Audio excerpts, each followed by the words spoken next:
success. Well, so far.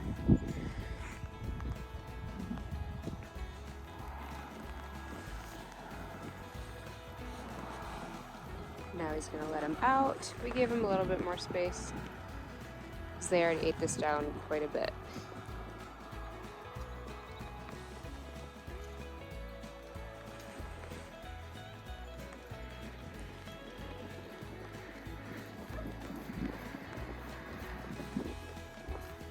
She knows what she's coming in for now.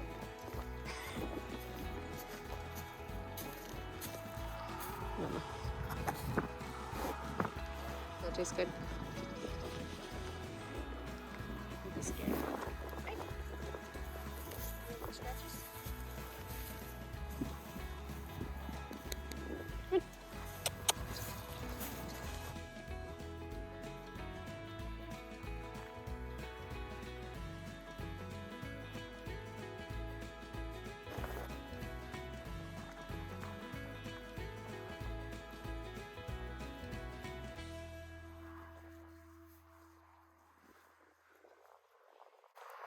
Definitely tell the difference between the grass quality from over there, where they just were, and this beautiful green lush area. So we extended it from right here just back this way a little bit, just till we get the hang of using this fence and knowing that they're gonna not push their limits with it.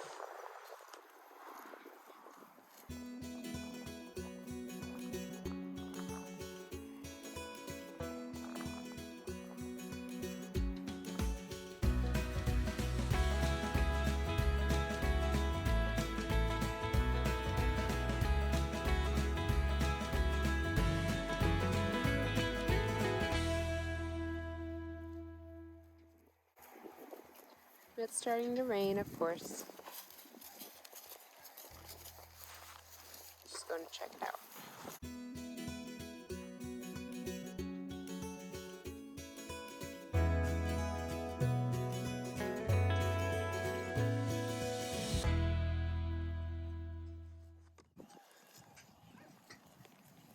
We were actually worried about this one. Where is he? The light tan one. Yesterday, because we came back out to check on them to make sure everything was looking good, and he was coughing a bit, and then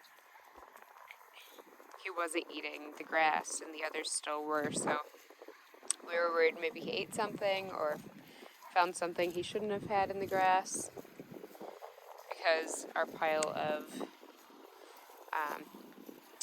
broken things or just extra pieces of wood, some bigger pieces of tractor add-ons and stuff like that are over here, and you never know if there's broken glass or whatnot, so. But he's acting completely fine. It's that one right there.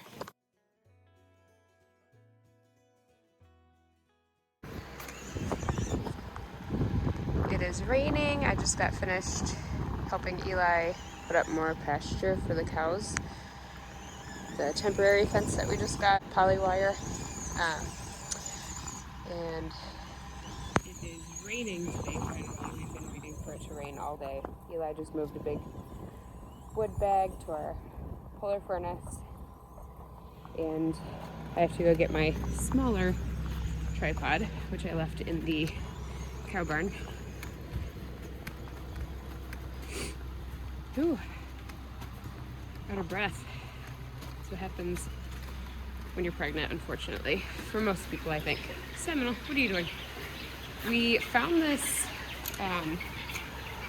little brooder type thing, cage. I'm not sure what they used it for, but we found this in the round bun, and it's pretty awesome, actually. We haven't really used anything that was left behind here, but we ordered 70 new silver-laced Wyandotte hens, and we lost a couple because it was really, really rainy and cold when they were delivered to us, of course. And we used to drive down to Ohio to pick them up, but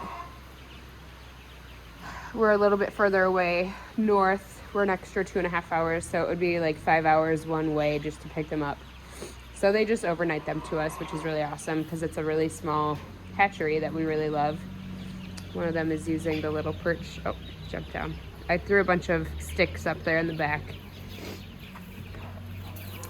so that they could have some perches to roost on as they're learning. They're probably, I think that they're 4 weeks old now, but we had them in the inside brooder, the Ohio brooder, in the other barn, staying warm under the heat lamps for the first 4 weeks. And since we just moved the meat birds out, we moved the hens into where we keep our hens just to get used to them.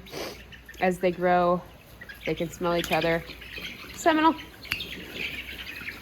And they fit really well in this. I mean, I wish it was a little bit bigger, but it was free. We will always take free, so it works really awesome. It's actually quite large. I would say it's maybe like 5 feet by 3.5 feet. And I'm 5'4", and it comes up to around my neck, so that's pretty cool. But what did I do with my, I thought I put my other tripod right there, and it's not out there, so I don't want to walk all the way back out there because we were all the way out where those wood bags are. Do you have my tripod? Yep.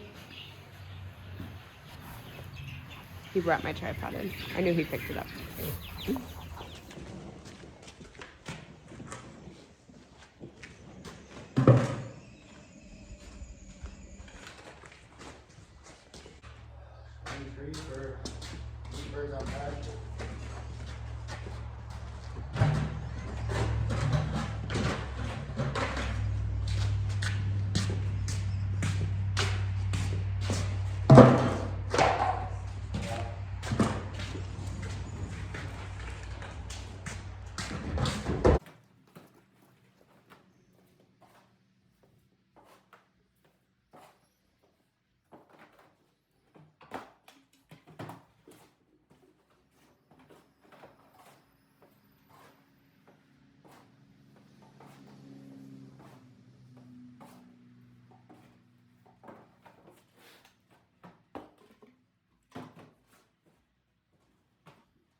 So I'm walking out from the barn. We just filled up all of the feed buckets.